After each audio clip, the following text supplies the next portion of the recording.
You know, the great thing about these joint practices, especially when it's the Giants, you get members of the evil empire right in front of you. He just said, Shaun O'Hara, former Giants offensive line, and you helped to do what? I think we coined the phrase "brought down the Death Star." I'm sure Patriots fans don't like to hear that. My brother-in-law, Mike Kenny, is a diehard Patriots fan, so he didn't talk to me for a couple of weeks after that. But just like the Patriots, they're looking for the next one. Do you think the Patriots might have perhaps found the next one in Mac Jones from what you've observed this week? And obviously knowing the maturation of Daniel Jones, you can make maybe that comparison too. Yeah, great question and great segue right there. So yesterday at practice, Tom, obviously with no Cam Newton, Mac got all kinds of work. And, when I walked away from the practice, the three things that really stuck out at me with Mac Jones were unbelievably poised. To have that opportunity and then to maximize all of those reps was phenomenal. He didn't look like a rookie, so his poise was unbelievable. I thought his accuracy was really impressive. All of his throws seemed to be very catchable balls, right where they needed to be, and I didn't think he hesitated, which one of the things you see a lot, and I've experienced it with young quarterbacks, especially rookies, they hesitate a little bit, and they're a little bit indecisive. I didn't see any of that, so it was really impressive. I thought he had great command of the offense. Even things at the line that I saw him do. I saw him alert a couple of plays at the line and check a couple of plays based on what the defense was doing.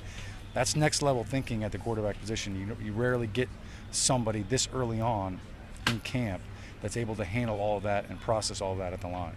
Not to get too deeply into comps, but you mentioned you've been around a lot of young quarterbacks. The most prominent one being the lead Giant slayer would be Eli Manning. Just give me, I know you don't want to compare, and I understand that completely, but relative to Eli in 2004 as the number one overall pick, what's he look like?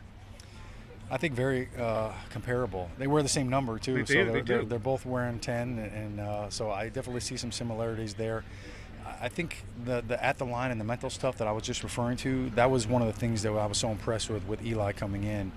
And it wasn't that, hey, man, he has to learn the offense and also identify defenses. Eli came in as a rookie, and he could already read coverages. It helps when you have a brother named Peyton and your dad named Archie. So he was as well prepared as I've seen from a rookie at reading defenses, understanding what they're trying to do from a concept standpoint. It looks like Mac Jones has that mental acuity and that football intelligence.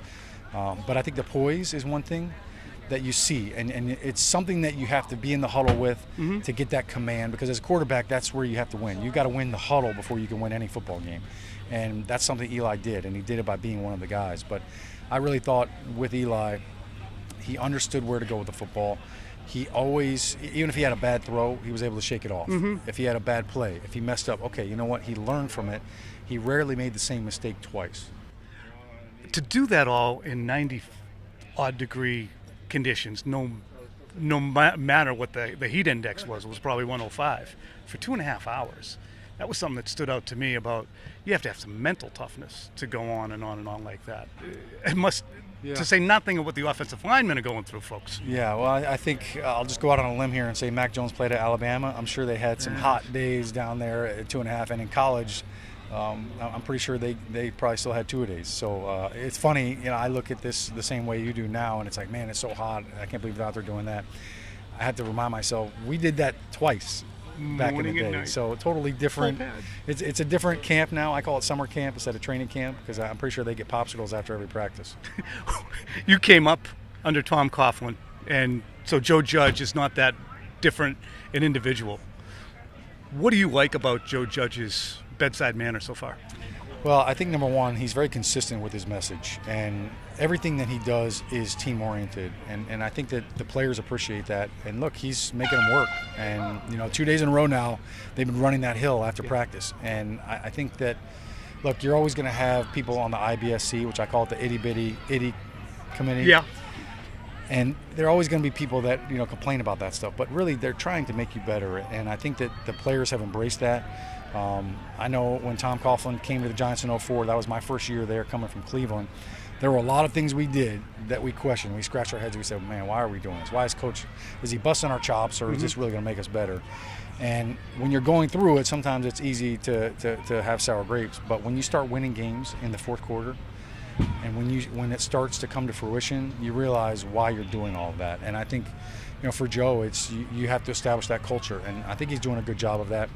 I think as hard as he is, and it's kind of like being a parent, which, as you know, you can be tough on your kids, but you have to love them up when they do things right as well. And I think he has a nice balance. All right, Shaun O'Hara, New York Giants alumni, a tremendous analyst as well. We really appreciate you taking the time. All right, thanks, Tom.